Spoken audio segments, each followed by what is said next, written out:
So now I use that reciprocating saw there to cut off the heads of the bolts on the other side because I couldn't really get to the one on the inside. But they're starting to come out. So now I remove that top bracket. I'm just going to cut that bottom bracket out and replace it. All the bolts are too frozen. So after 2 hours I finally got both those brackets out of there. Now on to the next corner. So after 4 hours I finally got those metal brackets off the corner so I can take that board out.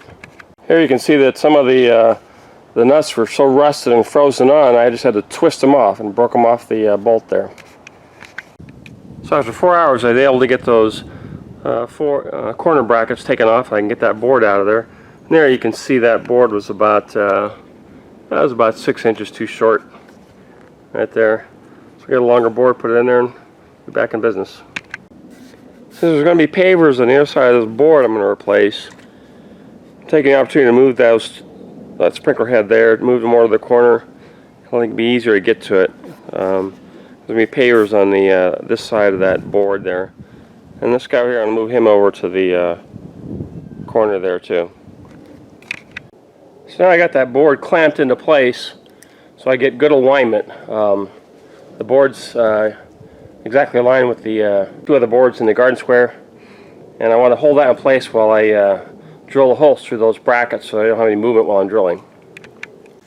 Alright, I can drill this one hole here, get this one going first.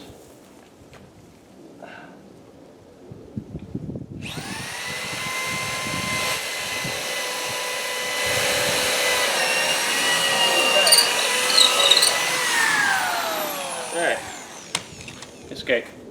So now I got that board replaced, and that one on the right is much better aligned, so we can put pavers down here. Need to level this area a little bit more. You can see it slopes up from the right to the left.